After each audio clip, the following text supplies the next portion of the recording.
வணக்கம். என்னுடைய பேர் திருக்குறள் எஸ். வெற்றிவேல். நான் என்னுடைய வயது 64. நான் கடந்த 20 ஆண்டுகளாக நூலகம், இதழகம், ஆவண காப்பகம் அண்ணா நகரில் நடத்தி வந்தேன். நான் கலைஞர் நூலகம் என்று நான் நடத்தி வந்தேன். அப்படி இருக்கின்ற பொழுது நான் ஒரு லீஸுக்கு எடுத்திருந்தேன் 17 லட்சம் ரூபாய் கொடுத்து. அந்த லீஸ் தொகையை முருகன், ராணி ஆகிய 20 மீது தான் கொடுத்திருந்தேன். அவர்கள் 20 மீதும்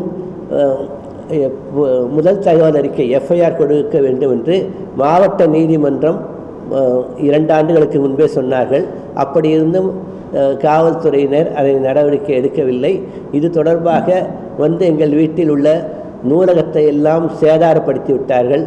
எப்படி சேதாரப்படுத்துவீர்கள் என்று நான் திருமங்கலம் காவல்துறையில் உள்ளே சென்று கேட்டபொழுது என்னை அண்ணாதுரை என்பவரும் இன்னொரு சப் இன்ஸ்பெக்டரும் இன்னும் 2 பேர், மொத்தம் 4 பேர் சேர்ந்து என்னை ஒரு அறைக்கு இழுத்து சென்று என்னை அடித்தார்கள். கடந்த மே மாதம் 27ஆம் தேதி 2024 அன்று. அதே போன்று நான் ஜூன் 12ஆம் தேதி அன்று நான் காவல் ஆணையாளரிடம் புகார் கொடுத்தேன்.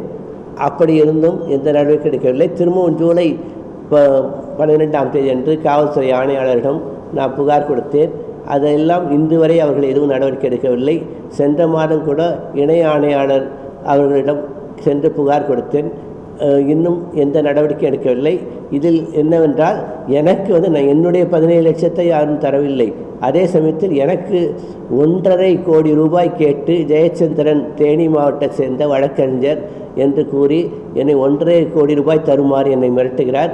எனவே இதையெல்லாம் எத்தனையோ முறை இதுவரை சிஎம் செல்லுக்கு இதுவரை குறைந்தது 50 முறையாவது நான் பதிவு தபாலில் அனுப்பியிருக்கிறேன். அப்படி இருந்தாலும் எனக்கு இதுவரை நியாயம் கிடைக்கவில்லை.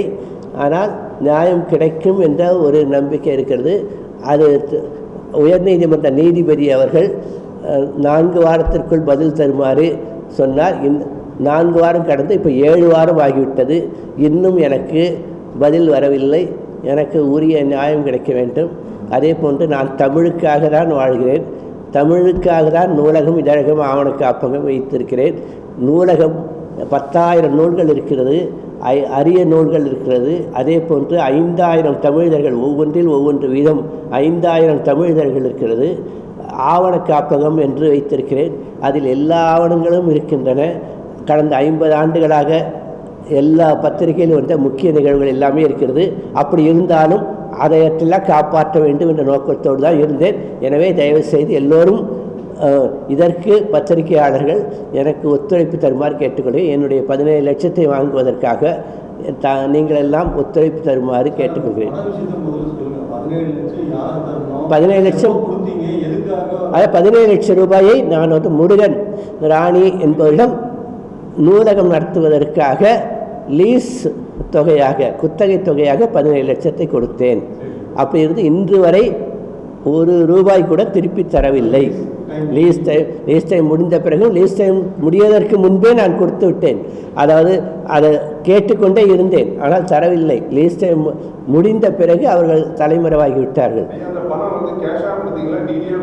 செக் தான் கொடுத்தேன்.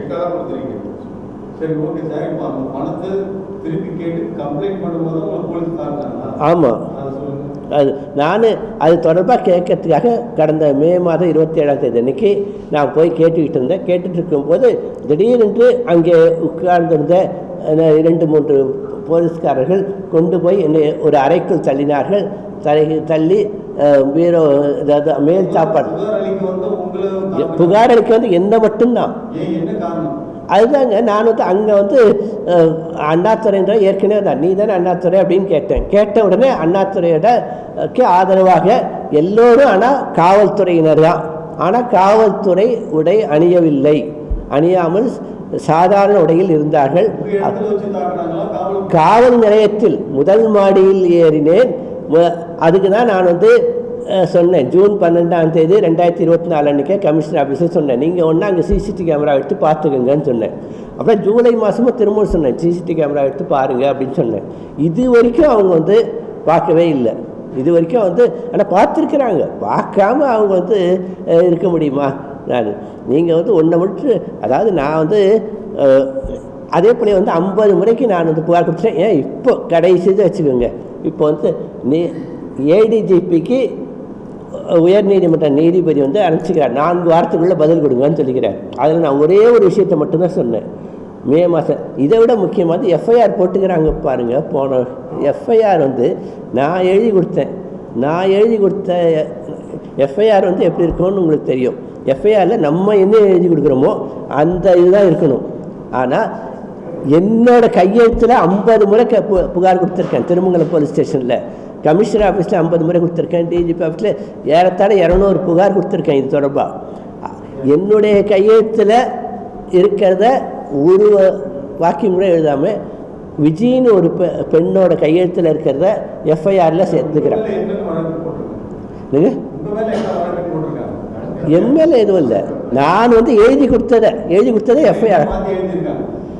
அதுங்க அவங்க இன்னொரு பெண்ணுக்கிட்ட வாங்கி அதுக்கிட்ட தான் வாங்கி எழுதியிருக்காங்க தவிர, நான் எழுதுனது முழுக்க என்ன எழுதியிருக்கேன், மே மாதம் 27ஆம் தேதி அன்றைக்கி அண்ணாதுரைன்ற 4-5 பேர் அடித்தாங்க, இதையே தான் எழுதியிருக்கேன்.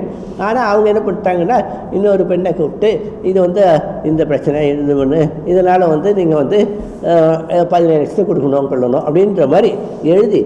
இன்னொரு கொடுமை என்னென்னா, அந்த எஃப்ஐஆரில் யார் கையெழுத்து போடல, காவல் அதிகாரி இன்ஸ்பெக்டர் கையெழுத்து போடல.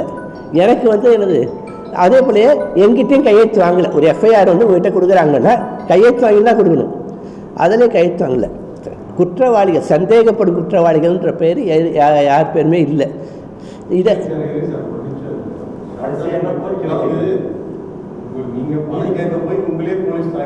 ஆமாம் ஆமாம் அதான் நான் வந்து